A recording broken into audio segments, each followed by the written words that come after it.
Hello and welcome back to this damnful idealistic crusade. This video is a review of the Blu-ray of the timeless noir classic Laura from 1944, produced and directed by Otto Preminger for Fox and adapted from the really wonderful novel by V.R. Caspary.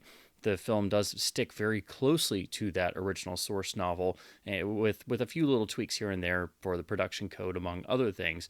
But the central conceit of the novel that made it so striking at the time is preserved in the film and is one of, if not the most famous element.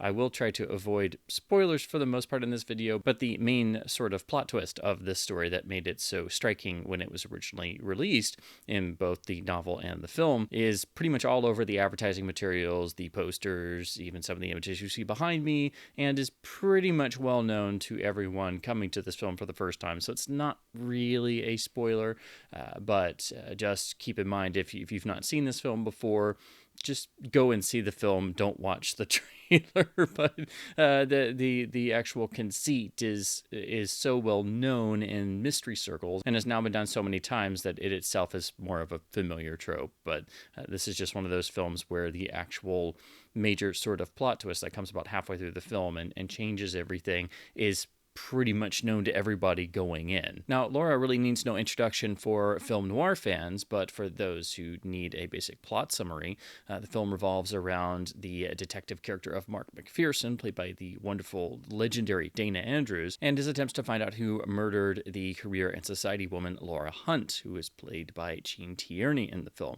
And we then meet the sort of cast of characters that is in her social orbit. The rather witty and seemingly indestructible newspaper columnist Waldo Lydecker, played by Clifton Webb, and what is probably his career-defining performance, and very atypical from other roles that he would play, but also it sort of became so ingrained in people's minds that it became a sort of standard kind of for later roles he would take up. And while this would have been seen as a bit atypical, the Waldo character sort of became a sort of a type that Webb would play throughout the rest of his film career. We also have the possibly duplicitous fiancé of Laura, the rather interesting Shelby Carpenter, who is played by a young Vincent Price, who is, of course, fascinating to see in a film of this type because we love him for so many of his iconic roles. It's great to see him basically sparring with a bunch of great actors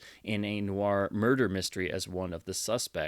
And then there's also the fantastic character of Laura's aunt, played by Judith Anderson. Just like all the other characters, you don't quite know exactly what her goals or aims are. And so the film, like the novel, is very much about these characters constantly interacting. And in the film, you get this great sense of the actors always being to sort of spar with each other. It's like a constant dance or verbal swordplay, if you will. And that's one of the great charms of the film that replicates that from the original novel, which is one of the story's greatest strengths, is that while we don't know 100% about these characters, they are so well drawn and so interesting that we want to know more about them, and we know enough to then start drawing our own conclusions, but always having to keep in mind that we don't quite know 100% of them. So those could be accurate assumptions, or they could be wildly off base, and this continually shifts because, of course, this is a murder mystery. But the most striking aspect of the film, and what I think sticks with people most, is how this case and the sort of specter of the murdered woman hangs over everything. Everyone is still affected by her presence as if she were still alive and in the room with them. And this quickly starts to work on the McPherson character, and it's Dana Andrews spending time in Laura's apartment and looking at her things and constantly staring at the iconic portrait of Jean Tierney as Laura on the wall that are the most striking and the most memorable moments, of course accompanied by the iconic Laura theme in the score by David Raskin.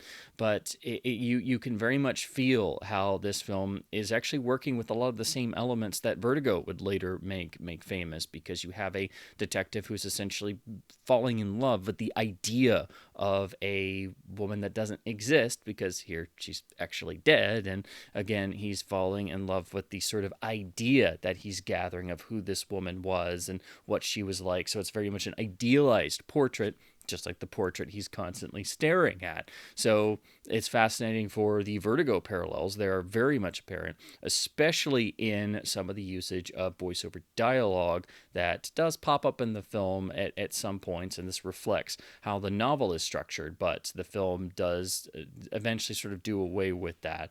So it's not continually narrated by the various characters throughout. The novel is actually broken up into different sections, each narrated by a particular character or police reports, which is another reason why I think the novel is fascinating and really a great read to go along with the film. So this is one of those cases where I think you have a classic noir, but you also have it based on a classic novel that itself has strengths that make it really, I think, required reading, and you can see how the book and film adaptation diverge at certain points, but they're always working on the same parallel path. The film does tighten quite a bit of the book's action, and you don't quite get as much of the texture for the characterizations and the sense of the passage of time because the film has to move more quickly. There's also a change in the murder weapon that the author was not pleased with in the film, and I do think she had a good point. So when you read the novel, I think it makes much more sense what the actual murder weapon is revealed to be. Now, all of this sounds interesting and very much in the classical sort of mystery style. The main element that sets it apart for the opening sort of act to opening half of the film, just like the novel, is the effect that the dead woman's presence has on all the people who are still reacting to her death, and how this also starts to affect the detective leading the murder investigation. But then comes the sort of a central plot point pivot, the complete pulling the rug out from the audience or the reader if you're reading the novel. And this is the major point I was alluding to at the start that very much is... I mean, again, this isn't really a spoiler because it's so well known. I knew this before I even saw the film because it's all over the advertising, it's all over the images, it's all over the posters, the video covers. And it's been done to death in mystery fiction and film since. So it's not a new idea now, but it was a very new and novel concept back in the early to mid 1940s. But essentially, our detective is spending the night in the murdered woman's apartment and has been drinking and suddenly wakes up to find that Laura herself is standing over him. And is this a alcohol-induced vision? Is it a dream? No, she's actually alive, and that upends everything. So then the murder mystery basically begins anew, and you have to view every character differently and see how all this is going to play out. So it really upends any assumptions or ideas you may have had up to this point. And again, this is debatable about it being a spoiler, but the film is so well known, and that idea and concept is the thing everybody knows about it, and it's usually something you know before you go into the film, that it's not really a surprise anymore. And again, that idea has been done to death since and ripped off so many times, never done as well or as effectively, of course, but it's not really a spoiler so much now because it's one of the most iconic things about the film. Then, of course, everybody knows it before they see it. But then we actually get this incredible performance by Gene Tierney, who gets to play this character, and also we're seeing the difference between the Laura we've heard about and the idealized Laura that everyone carries in their heads, and also the idealized Laura that Detective McPherson has been dreaming about, the Laura of the portrait, the Laura that he has glimpsed and gleaned out of the reports and statements, and being in her apartment and looking at all her things, what his mind has put together. So this is, again, working with concepts and ideas that we would later see turn up in Vertigo with things such as Scotty's attempt to remold Judy into the dead Madeline of his past, and sort of trying to recapture what's haunting his dreams and what's stuck in his mind. That sort of mental image of something that's not exactly quite real. So it's a fascinating, again, film to look at in comparison with some of these similar themes popping up in Vertigo, and this is predating predating Vertigo in terms of the film by 14 years. But Jean Tierney is so incredibly beautiful, but also is able to play a lot of these sort of different layers simply by reacting, and not necessarily in the dialogue she's given. So it's something I think that Preminger really honed in on in his direction once Laura is actually a key participant, that we never quite 100% know if this is the real Laura or the sort of imagined character that everybody else has in their heads. So there's some playing with the sort of dream image versus the reality. This is a bit more explicit in the novel, and some of this was sort of focused a bit more in the film because, again, they do have to have a tighter runtime, so it helps to have the narrative a bit tighter. And unfortunately, you lose some of the texture of the various characters in the process. But also there was some a whittling of the story down because you had to worry about the production code. And in the novel, it's very much explicit that Laura is her own woman and has had a number of various affairs in her time, whereas in the film, it's really more just alluded to and never made as explicit. She is merely engaged to marry Shelby Carpenter just before this murder has taken place and everyone believed her dead.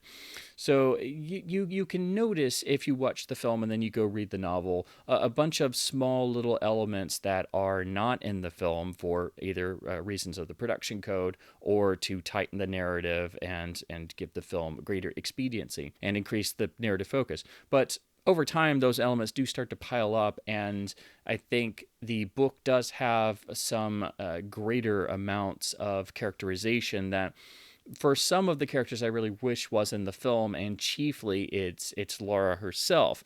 In the film, she's a bit more of an enigma, whereas in the novel, she can be maybe a little bit more human seeming at times. You still get this in the film, but I think Preminger was trying to play with that sort of enigmatic quality that Tierney could just really do so incredibly well. And this gets back to what I mentioned before, that the joy of watching Laura over and over again and coming back to it over the years is getting to see all of these incredible actors basically having a sort of dance between each other. It's always reacting to what the character is doing, and you get this sense of a sort of verbal swordplay between the characters because it's all about reactions and characters trying to outwit or perhaps manipulate the other or play the situation in their favor, and we don't know each character's actual goals and motives at any particular moment, and it's a constant shifting between what we think about these characters, and our suspicions are driven to each and every character at different points, and this continually shifts, so it keeps the audience constantly on their toes, just as if we are Detective McPherson ourselves, and we never quite know where our loyalties lie, which goes all the way up until the climax of the film. There's also the question of the romance element, because pretty much every character has certain feelings for Laura, and the question then becomes, will the detective's love for this idealized person that's not really the real person, will this actually come to fruition in the real world? Will this establish any sort of dynamic between detective and former victim of sorts? And also the mystery then becomes, who actually was the person who was murdered and thought to be Laura, and why were they killed in the first place? Laura's a film of great beauty. It was incredibly well photographed by Joseph Lachelle, a brilliant cameraman who actually won the Academy Award for black and white cinematography for this film. He was a brilliant noir cameraman, of course, shot many iconic noirs as well, but also photographed several Billy Wilder films, most notably The Apartment, with its incredible and iconic widescreen scope black and white imagery, which when you know it's the same cinematographer, I think there's maybe at least some parallels you could find visually with The Apartment and Laura. As mentioned before, the score itself became quickly iconic, particularly the Laura theme became a hit, and David Raskin's score is part of what makes the film so incredibly effective.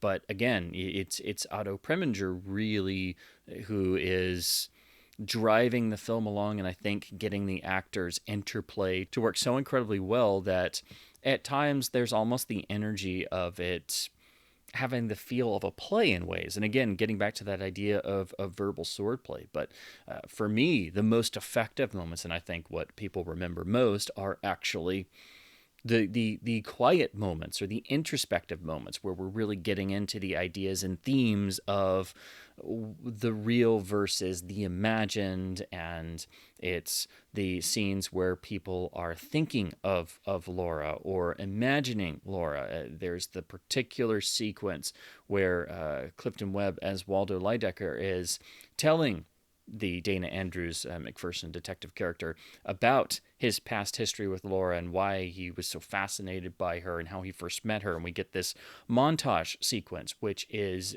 narrated by Waldo's voiceover. And this is where the film is most like the book, because the entire opening section is literally narrated by Waldo himself. But there's a certain hypnotic quality, and this is where you most feel the Vertigo parallels in terms of the story's themes. And this also even had a slight extended piece that Darryl F. Zanuck didn't like, so that was removed for the original U.S. release, and thankfully was able to be restored on the video versions. And it's fantastic and should have never been removed, so I do recommend people, when you're looking at the video versions, that, like, say, the Blu-ray gives you the option of both, it is better to watch it with that additional piece of that montage sequence back in there, because that's one of the best pieces of the film, and that should not have been messed with, because it really was unnecessary. The other of the great sequences, again, is when Detective McPherson is spending the night sort of drinking himself into oblivion a bit among Laura's things in her apartment, and falls asleep in the chair in front of the fireplace staring at the Laura portrait. It's hard to even pinpoint which is the most iconic performance of the main actors, because they're all so fantastic and they're so memorable in these roles. Again, it's very much an ensemble piece, but it is very clearly Clifton Webb who has the most biting dialogue as the larger-than-life Waldo Lydecker, who is able to cut someone down with just a few short words, either in print or from his beyond sharp tongue. The character very much adds a certain spark or sizzle to any of the sequences he's in. But again, it's very much an ensemble piece, and you can't really imagine this film without any of the phenomenal lead performances that I think are greatly enhanced by the actual screenplay adaptation and Preminger's direction, very much keeping a great focus on the narrative and putting a bit more of pacing behind things to sort of keep that narrative focus and keep the narrative driving along, whereas the novel is a little bit more leisurely in how it does this. So I think it's a great example of learning about the craft of writing an adapted screenplay if you look at the classic film version of Laura and then turn to the novel, which is not as much read or discussed today. Laura remains one of the most iconic and famous of all film noir titles. It is one of the absolute must-see classic noirs that should be seen by everyone who wants to know the genre. It's one of the 5 or 10 most famous and iconic of all film noir, and it remains just as timeless and fantastic as it was in 1944. It has withstood the test of time, and all of the lead performances are, I think, incredibly iconic and very much define a lot of the star personas we see. And the film remains just as full of energy and fascinating moments as it always has, and in some ways does improve upon even the already great novel, and it's interesting to see where the film and novel kind of diverge at points.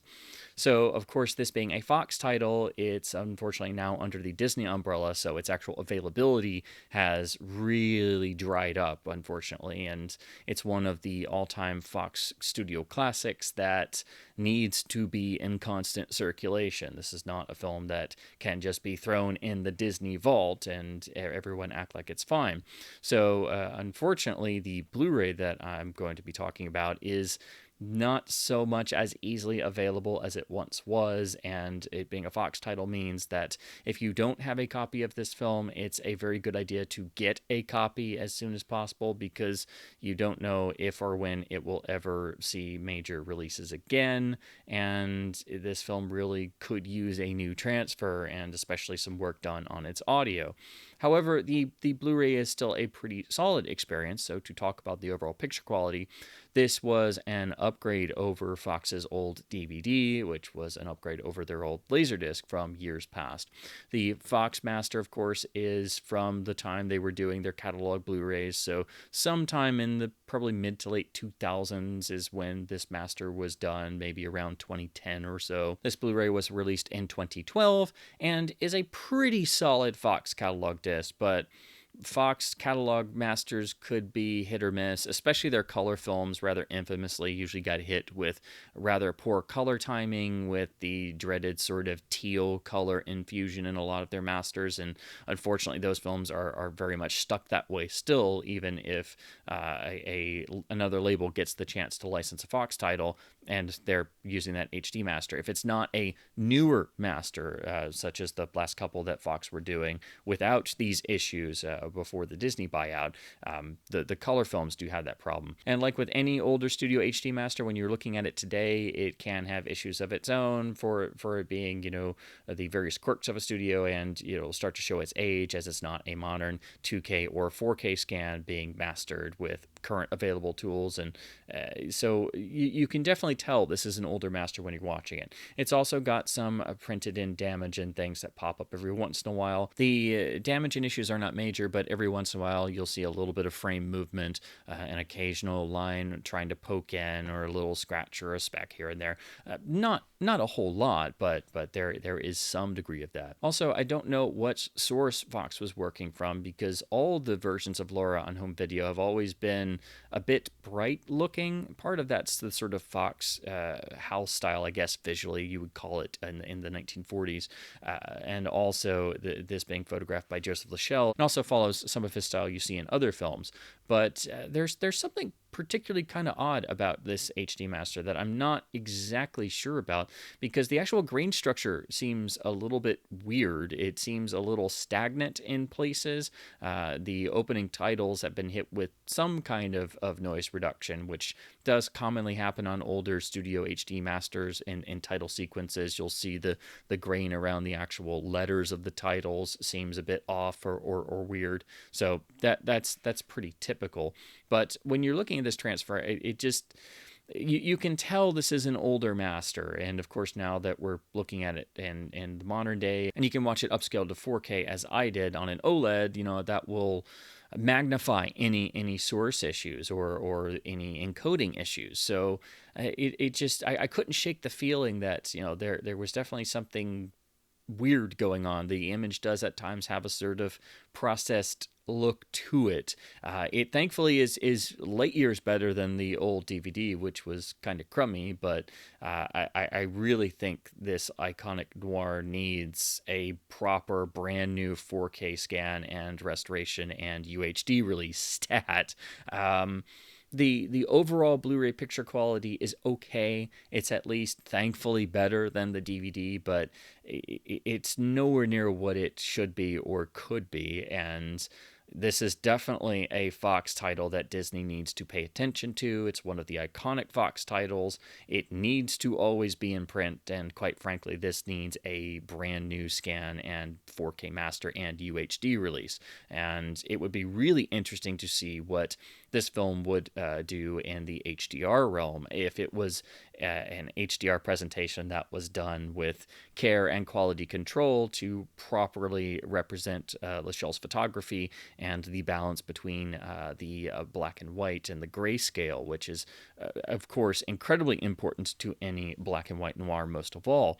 But I would really love to see this film get a proper UHD release with a proper HDR presentation in Dolby Vision, and really see Disney give the film the proper royal treatment it deserves, because quite frankly, I don't think the Blu-ray and HD master holds up super well. It's at least okay. It's presentable, but again, I think you can definitely get the sense that there's some type of processing that was applied to the image at some point in this master. But it's at least good and solid and far beyond what the old, not very good DVD could manage. Again, the Blu-ray is presented with a branching option, and it gives the option of either the theatrical cut or a extended version. Again, this is the extra piece of Waldo's remembrance. That's the sort of montage scene, and that extra bit of footage is, I think, crucial, and I don't think that should have ever been removed. And I'm so glad we have that. So I would honestly advise never bother with the technical theatrical version, because that was just, I think, a mistake by Zanuck, actually. And the extended version was first put together for the Laserdisc release in about 1988, so that became the sort of version that was circulating. So it's nice, and I think proper to have the theatrical version preserved as an option, but I would always recommend people go with the so-called extended cut, because that scene should have never been removed in the first place. Now we move to the audio, and this is where I have major issues. If I thought the picture was a bit iffy, oh boy. The audio here is the original mono mix. It is presented in lossless DTS HDMA quality. We also have some foreign dubs, and there was, of course, a stereo remix of the film Fox did for the DVD, and for some reason Fox did this throughout the DVD era. They did do some stereoizing of mono tracks during the Laserdisc and VHS days, but on DVD, if you look at most any Fox classic catalog release from, the 30s through the 50s, and if it was just a monofilm, there's almost always a stereo option on the disc, which it was very bizarre of them to do, and frankly unnecessary, and always resulted in a poor version of the film's original audio. So anytime that's on a Fox title, just skip that. If it was mono, just skip their fake stereo temps. But unfortunately, over the various releases, Fox has really overprocessed Laura's mono track to an insane degree. The DVD is an appalling amount of noise reduction. It's just unbelievably terrible sounding. They really went to town, and it's just one of the most overbearing usages of noise reduction I've encountered in comparing titles. So the DVD audio is, quite frankly, the worst and absolutely appallingly bad. So if you've just had the film on DVD, you definitely need to get another version. Thankfully, the treatment of the audio on the Blu-ray is better. It doesn't have the insane levels of noise reduction, but it still has quite a bit, unfortunately. So it is not a perfect and proper presentation of the film's audio. It thankfully sounds a lot better than the appallingly bad DVD mono, but it's also not what it could be. And if you were curious about hearing a proper version of Laura's original audio track, well, I hope you have a Laserdisc player, because the 1988 Laserdisc has a digital PCM track of the original mono. It is the full version of the film with that extra scene. This is where that was first discovered and reinstated into the film. And this seems like a flat transfer. It sounds fantastic. It does have a little bit of hum in it, so if you wanted to perform your own audio restoration work, you could. And the wonderful friend of this channel over at the Blu-ray, or Bad Audio on Blu-ray blog, has done a little attempt at that, and did one of their fantastic audio comparison write-ups, so I will link to that in the description below. But I was able to send him the Laserdisc audio to include in the comparison as well. But basically, the Laserdisc is by far the best sounding version of the film, and the only version that actually sounds the way it should. So if you compare these three releases, it's quite shockingly apparent that noise reduction gets overdone, and especially if you include the DVD in the comparison, it's night and day. It's just somebody went to crazy town in terms of the levels of noise reduction that were applied that make the track sound muffled and frankly dead sounding. So unfortunately, the best sounding version of the film's audio is on the 1988 Laserdisc track, but you can capture the PCM track and then try to sync it to the Blu-ray and maybe try to do a little bit of cleanup work yourself in terms of audio restoration. But of course, a fan doing this will 100% of the time be more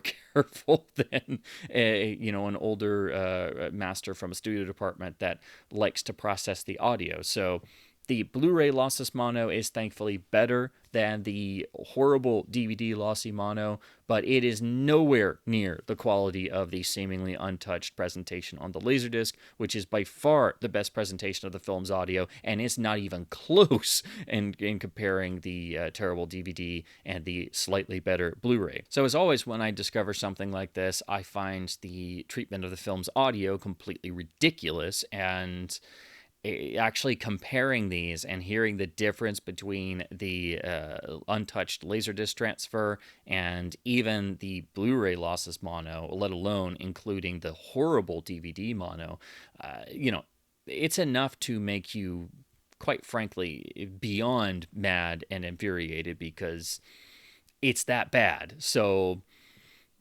be forewarned. So again, I encourage you to check out Blu-ray's wonderful comparison post. But this is definitely a title that you need the Laserdisc of because the audio is so incredibly superior because people didn't go and mess with it for no reason. It's not perfect itself. It has some inherent source limitations, but it's so dramatically better than the DVD or Blu-ray that quite frankly, it hurts.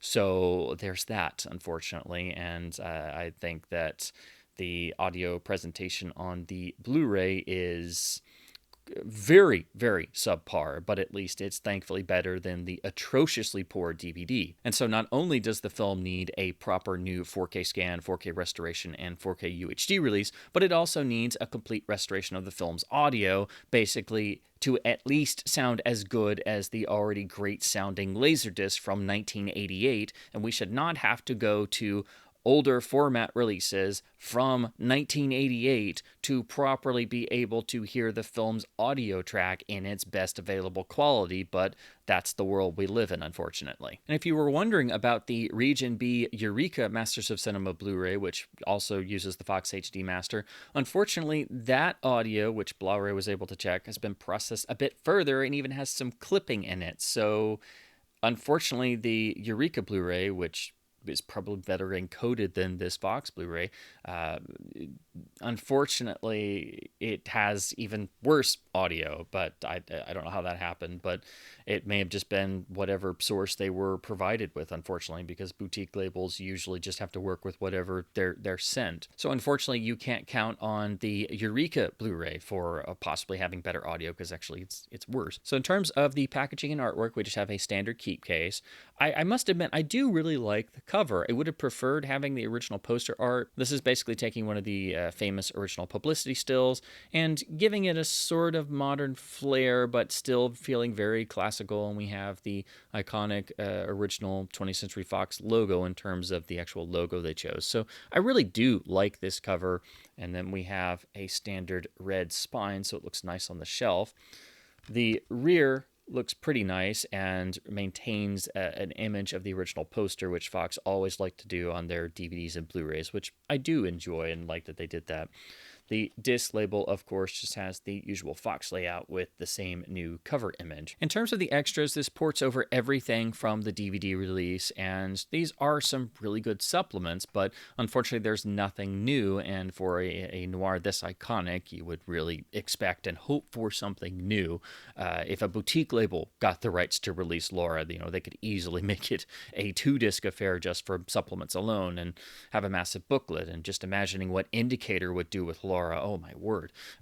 So unfortunately, that's not here, but we do get all the legacy extras ported over. These include 2 different commentaries. So we have the first with Janine Basinger, with also some comments by the film's composer David Raskin. It's an okay track. I really like having Raskin's comments sort of peppered throughout, but they're just unfortunate little small comments. This is an okay commentary. It's got some good readings on some of the characters in the film and such, but honestly, it doesn't really add up to a whole lot, unfortunately. And I think it's very much outshone by the second track, which was by the legendary Rudy Behlmer. And listening to any Behlmer track today gets me and a lot of film fans, I think, very much a bit melancholy because, of course, he's no longer with us. And just to hear his wonderful, warm voice again in one of his fantastic commentaries, he was one of the great all-time film commentators, and of course one of the great all-time film historians. But he did another of his absolutely incredible must-listen commentaries for Laura, and that's been ported over here. So the first commentary track I still would recommend listening to. It's good, but it doesn't hold a candle to the other because it's an unfair comparison anyway. But this is another of the essential Rudy Behlmer commentaries, and it's just fantastic to hear him expound upon the classic film and the history of its production, and also discuss some of the novel as well. He also did a tiny commentary for the actual scene in the extended version. That's also included here extra as a separate deleted scene, even though it was only deleted because Zanuck thought it shouldn't go out for the US release. But it's just an extra little about minute and a half to 2 minutes of a few comments from Behlmer about this particular scene and why it was removed. So that's nice to have here as well. We get a featurette done for the DVD entitled The Obsession, which is a few critics and other people as sort of talking heads and various interview pieces about the film and its production and its themes and its influence on noir at large. So that's nice to see, but frankly, I wish there was more of that other than just a short DVD era featurette. But at least that's well done, and it does give you some context about the film. But again, it's standard def, just being upscaled, and doesn't look so hot when it's upscaled all the way to 4K, as with all of the legacy extras, which are all standard def. We also have 2 episodes of A&E's biography series, and those still hold up incredibly well. They still remain some of the best video biography pieces of various famous individuals. But we have the episodes on Gene Tierney and also Vincent Price, which was one, I think, their best episodes. So if you're a classic film fan, you've probably seen these a bunch of times over the years, but it's nice to have them on disc in some form, and Fox did include a number of these over the years. So even though these are just A&E biography episodes, they are so substantial and so well done that they are worthwhile additions to any supplement package. But again, they just are old standard def files because they were done back for broadcast television in the 90s and early 2000s. We also get the film's original trailer, which is really important because I think there's a tiny bit of unused footage or deleted footage that is in the trailer. Unfortunately, it's not very good quality. It is a worn trailer source, and it's an old standard def file that's now being upscaled, and it looks pretty crummy. The trailer did need a proper HD scan. And fascinatingly, it's actually got a piece of the scene that Zanuck had removed. So that extra scene is actually referenced and included in the main trailer, which I find quite striking and kind of funny. The scene Zanuck insisted had to be removed is actually in the trailer. But unfortunately, most trailers are not treated very well, and we're lucky if we even get a crummy sort of standard def file that's been copied over and over and over and now looks like super crud on a modern release because it was originally, done for Laserdisc or DVD, and they never actually retransferred it or did an HD scan. But at least we do have a version of the trailer, and I do think it's important because, again, I think there's at least a tiny little bit of alternative footage. But do keep in mind, the trailer should be watched after seeing the film because it does kind of get into more of the plot, and it does kind of spoil quite a bit. So those are my thoughts on the Fox Blu-ray of Laura. This is definitely one of the Fox Blu-rays that everyone needs to have in their collection. It's one of the iconic classic Fox titles, and after the Disney buyout, you have to worry about availability of Fox titles completely drying up. So if you don't have a copy of this Blu-ray, which does go in and out of availability, and sometimes it can be extremely difficult to get, this is definitely one that you need in your collection. Thankfully, the picture quality is solid, but I do have a number of issues with it, and I do think the film needs a proper new 4K master stat, actually, and it needs a modern UHD release, and Disney does not need to keep especially the most iconic Fox titles in the Fox catalog library locked away where people can't access, part of our great and collective cinematic heritage. But at least this Blu-ray is still the best presentation of the film to date. It is a solid HD master. It does upscale to 4K pretty well, and we do get all the legacy extras ported over along with some pretty nice artwork. And at least the mono track has been treated better than the appallingly bad DVD. So if you just have the DVD, stop whatever you're doing and run out and get the Blu-ray, because the DVD is quite frankly very poor and has an appallingly poor treatment of the film's mono track, which is basically scrubbed to death of detail on the DVD. But if you're a giant fan of this film, as you should be, as it's one of the great noirs, you really do need to have a copy of the Laserdisc as well, which is not super expensive and just a standard Fox title from the late 80s, but the film's audio is so much better presented on the Laserdisc, it's not even funny, and when you actually hear the difference, it will quite frankly piss you off, because there was no reason to apply this level of noise reduction and processing to an iconic film's mono track. And while the Blu-ray is thankfully better at this than the appallingly poor DVD audio, it's still overprocessed, and just comparing the Blu-ray audio to the Laserdisc will again, quite frankly, piss you off. It certainly did me, and I hadn't realized how much different it was going to be until I put on the Laserdisc after watching the Blu-ray, and then I was like, are you serious? Are you serious right now? It's that level of difference. So if you want the best audio presentation that is pretty much untouched, definitely pick up a copy of the Laserdisc. It's very affordable. If you want to track down a copy, you can usually get one for between $5 and $10, as it's just a standard Fox single disc release. And the jacket also looks pretty nice. So this is definitely one of the classic titles where you really do need a Laserdisc player, and you need both the Blu-ray and the Laserdisc to have the best overall presentation in picture and sound, because studios can't leave things alone. So overall, I think the Blu-ray is a must-own. If you only have the DVD, please get the Blu-ray and chuck the DVD, because it's that poor. The only reason I still have mine is it's part of one of the Fox reissues that was paired with some other noir titles that obviously have not gotten similar upgrades all across the board yet. Laura is one of the most iconic and famous film noirs and has endless rewatchability, so it's definitely one of the classic noir titles that every fan needs to have in their library.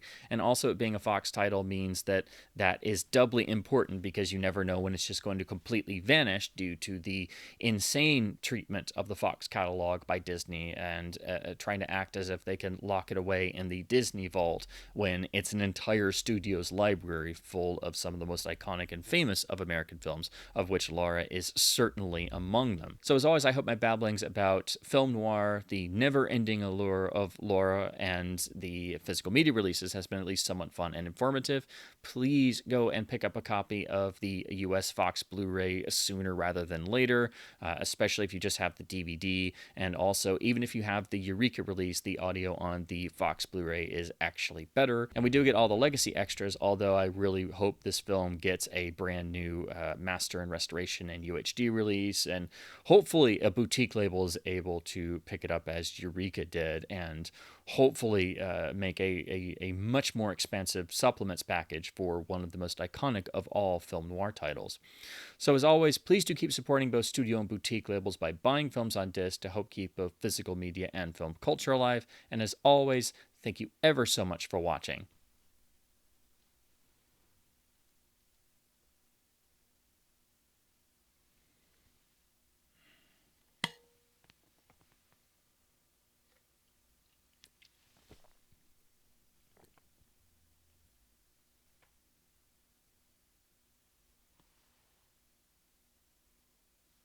Why? Why couldn't you have better audio and video fidelity? Who was it at Fox that decided to kill the audio track again with noise reduction and overprocessing? Who was it? Who killed Laura's audio track again?